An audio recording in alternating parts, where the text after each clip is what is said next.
Скъпи братя и сестри, в текста, който прочетахме от Евангелието според Марк, 10 глава, 33 до 45 стих, има един прекрасен урок, който нашият Господ Исус Христос ни дава. И поводът за този урок е, че двамата ученици Яков и Йоан, а в Евангелието според Матея и майка им, се обръщат към Исуса специална, но с погрешни мотиви молба.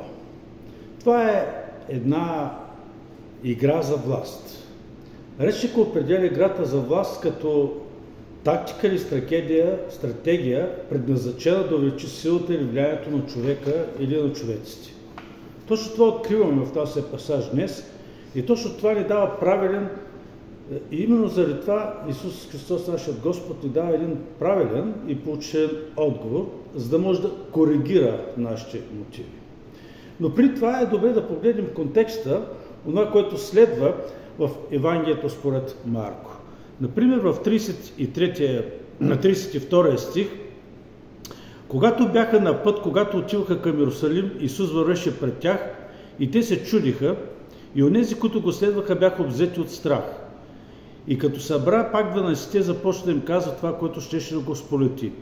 Ето, ние се изкачваме към Йерусалим и човешкият син ще бъде предаден на главните свещеници на книжниците и те ще го осъдят на смърт и ще го предадат на езичниците. Нашият пасаж, този следобед, не започва с учениците, с тяхното искане за място в царството, а по-скоро с Исус, който предсказва смъртта си.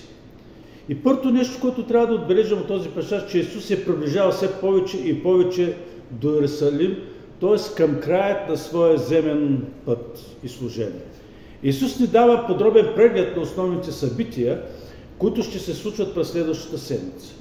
И тук всичко е подробно. Влизането в Йерусалим, предателството от страна на Юда, процеса му пред Синедрона, тяхната присъда, Пилат, който го изпраща на смърт, подигравките и бичуването от римските войници, смъртта му на кръста и накрая възкресението.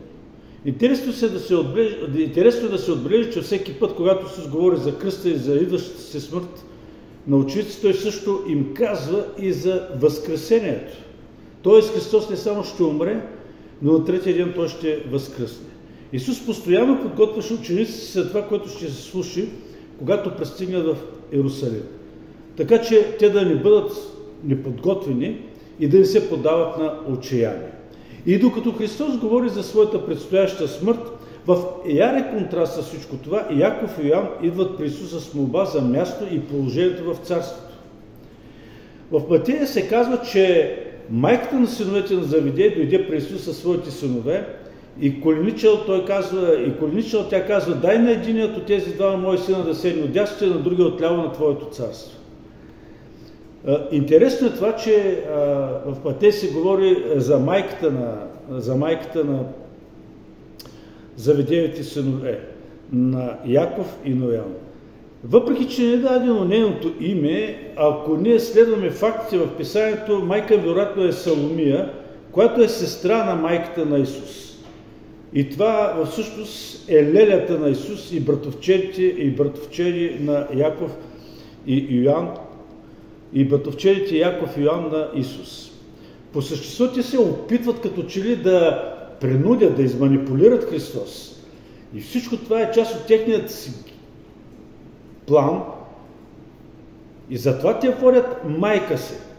Накарайте мама да направи нещо, да попита. Накарайте мама да се застъпи за нас. Накарай мама да помоли за услуга. Опитайте се Исус да няма път, да няма изход, да каже не, а да каже да. Как ще откаже на една от своите роднини? И в тези властови игри, които в голяма степен и почти винаги са свързани с манипулация и контрол, опитвайки се хората да могат да се принуждават за собствена изгода. Правили сте някога това? Опитвали ли сте да контролирате, да манипулирате други хора? Опитвали сте някога дори да манипулирате Бог, като му казвате: Господи, ако ти направиш това нещо за мене, аз ще направя пък това нещо за тебе? Опитвали сте да преговаряте, да се пазарите с нашия Господ? Ако не сте го правили, аз вярвам обаче, че всеки един от вас е изпращал някой близък свой човек, за да ходатайства за него, било пред кмета, било пред горския за дърва, било за каквото и да е нещо, но не отивате вие, а изпращате някой, който е близък, който е познат, на когото съответният човек на власт няма как да откаже, защото или е роднина, или е приятел, или е някой негов много близък, или той самият има полза от ходатайстващия. Обаче Яков и Йоан се опитват да правят това нещо с Исус Христос, обаче сметите им излизат криви, или както казва народа, без кръчмар. Те не стигат много далеч. Исус не им дава своето да, нито пък дори им казва и своето не. Той ги пита: какво искате? Исус иска да знае какво искат, защото Той иска да знае какви са нашите мотиви, каква е причината ние да искаме точно това. И сега трябва да запомним, че тая част от учението Исус започва още в началото на Марко, 10 глава, когато Той учи учениците за себеотрицанието, за жертвата, която трябва да направят. И това не е леко, това е тежко учение.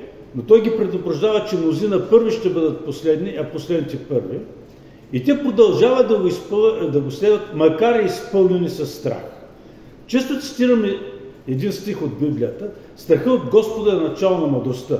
Тук обаче не виждаме много мъдрост в поведението на двамата ученици. Виждаме по-скоро погрешни мотиви, стремеж към власт и положение и мотивите.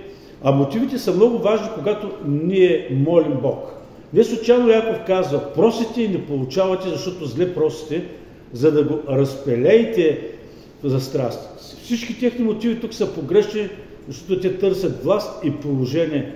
Но това не е същността на Божието царство. Божието царство е много по-различно от земното царство. И така Исус трябва да ги поправи. И Той прави това, като ги учи, че страданието предшества славата. Вие не знаете какво искате, им казва Христос, когато чува тяхната молба. Можете ли да изпиете чашата, която аз ще спия? И те, без да се замислят, отговарят само с една дума. Обикновено така правим, когато много не мислим. Може. Чашата представляваше, той питаше за онази чашата на страданието, на смъртта, на кръста за греховете на човеците. Яков и Йоан искат корони, вместо това Христос им предлага кръста. Страданието в Библията винаги предшества славата. Това беше вярно и за Исус. И в 1 Петро четем за страданията на Христос и за славата, която щеше да последва. Това, което беше вярно за Христос, е вярно и за самите нас, неговите последователи. Павел пише за страданията и славата в Филипяни. Той казва: искам да позная Него и силата на Неговото възкресение, общението в Неговите страдания, като стана съобразен в Неговата смърт, за да мога да достигне до възкресението на мъртвите. Исус ги пита: можете ли да изпиете тази чаша, която аз ще изпия? И Йоан и Яков много бързо отговарят: може. Колко много гордост има, колко са смели, в кавички, колко невежи думи. И Исус е прав, те наистина не знаят какво искат. Защото никой от човеците не може да изпие чашата, която Христос изпи на кръста. Защото само Христос може да претърпи тези страдания и да умре на кръста за нашите грехове. Учениците искаха слава, без да знаят, че страданието предшества тази слава. Всъщност, колкото по-голяма е славата, толкова е по-голямо и страданието. Исус поглежда тези неразумни, горди, жадни за място ученици и им казва: да, наистина ще пиете от чашата ми. Макар и да не могат да пият от чашата на неговите страдания на кръста, всеки един от тях ще пие чашата на страданието един ден. И те ще го направят. Яков ще бъде убит мъченически за Христос и Йоан ще бъде изпратен в изгнание и другите също ще умрат от мъченическа смърт и ще споделят страданията на Христос, като страдат за Него. Обаче, когато става за това, кой ще седне отдясно и отляво на Божието царство, Христос отдава правото на своят Отец. Той пренасочва погледа на тях към Отец. Дава правото на своят Отец. Той казва, че тези места принадлежат на онези, за които Отец ги е подготвил. И сега тук трябва много да внимаваме. Когато Исус отдава правото на Отец, не означава, че Исус по някакъв начин е по-малък от Отец или е по-малък от Бог. Библията ни казва, че Исус е Божия син и е равен на Бог във всяко отношение. Бог е един и в три лица – Отец, Син и Святи Дух. Трите лица на Божеството са един Бог, споделящ една божествена същност, равно по слава, чест и сила. Така че Исус отстъпва на Отца, че отстъпва на Отца не означава, че Исус е по-малък от Бог. По-скоро Исус демонстрира съвършена хармония между Отец и Сина във всичко, което прави. Виждаме нещо подобно, когато Исус казва в Йоан 5 глава 19 стих: истина, истина ви казвам, Сина не може да върши от само себе си нищо, освен това, което вижда да върши Отец, защото това, което Той върши, също върши Сина. Има едно съвършено единство и хармония между това, което Отец прави, това, което Синът прави и това, което и Святия Дух ще прави. Яков и Йоан искат да им бъде даден най-високите места на небето, но Исус посочва ясно, че тази воля, това е във волята на Отец. И как продължава тази история? Ето последният начин. И десетимата, като чуха това, възнегодуваха против двамата братя. Това не означава, че те, десетимата, са по-добри от Яков и от Йоан. Всички те имат своите тъмни моменти, всички те имат своите грешки. Спомнете се за Петър, който в един момент каза: ти си синът, ти си Христос, синът на живия Бог, а в следващият момент казва: Господи, когато Христос говори отново за своите страдания, той казва: Господи, това никак няма да ти се случи. Така че Христос трябва да му покаже къде е неговото място и откъде идват неговите мисли. Но това е проблемът с игрите за власт. Вместо да обединява хората, играта за власт поражда раздори, разединение и недоволство. Това е вярно, независимо дали играта за власт се провежда в бизнеса, в семейството, в групата за изучаване на Библията или в църквата. Яков много добре ни казва кое поражда всичко това. Какво причинява битки и къвги между вас? Не идват ли те от вашите страсти, които въвиват телесните ви части? Пожелавате, но нямате. Убивате и завиждате, но не можете да получите. Карате се биете, но нямате, защото не просите от Бога. И така Исус Христос, нашият Господ, учителят им казва, че който иска да бъде велик, трябва да бъде слуга. Исус обяснява, че те не трябва да действат така, както действат отправниците на този свят, защото в този свят началниците народи господаруват на тях и техните висши служители упражняват власт на тях, но на оригиналният език фразата, преведена от правителите на народи, е просто великите, или както казва народа днес, големите клечки. Да, те управляват. Те искат да имат власт, те управляват над хората. Един въпрос. Ти голяма клечка ли си? И ето няколко въпроса, които всъщност ще ти помогнат да узнаеш. Трябва ли ти да си този, който контролира всичко? На второ място, трябва ли да бъдеш център на вниманието? На трето място, трябва ли нещата да стават точно според твоят начин и по никакъв друг начин? Трябва ли да спечелиш на всяка цена? Ако отговорът на всички тези въпроси е да, то вие сте голяма клечка. И Исус говори тук за вас. Началниците народи господаруват на тях и техните служители упражняват власт на тях, но между вас, казва, няма да бъде така. В оригинал това е една много силна команда в бъдеще време. Този свят бедните служат на богатите, слабите служат на силните. Но Исус казва, който иска да стане велик, трябва да бъде слуга, а който иска да бъде пръв, трябва да бъде роб. Това е точно това, за което Исус се опитва да научи учениците си през цялото време, че първият ще бъде последен, а последният ще бъде първи. Между другото, Яков, Господният брат, казва Яков слуга Господен, но също думата слуга, преведена от на оригиналния език, означава дулус, което означава буквално роб. Така казва и Павел за себе си. Той на някои места казва, че той е апостол Исус Христос, но на доста места той казва Павел, слуга Исус Христос или роб на Христос. Роб по свое желание. Като християни ние не трябва да играем игри за власт, а да опитваме да грабнем властта, която принадлежи единствено на Бог. Бог е този, който въздига и сваля. И Яков ни дава прекрасен съвет. Смирете се пред Бога и Той ще ви възвеси. Искаш да бъдеш велик, тогава се смири и уповавай на Бога. Чакай Бог да ти възвеси. Истинското величие състои не в получаването, а в даването. Не в егоистичното желание да придобиеш добри неща, а да предадеш добрите неща на другите. Не в това да седиш и да ти служат, а да ходиш и да служиш на другите.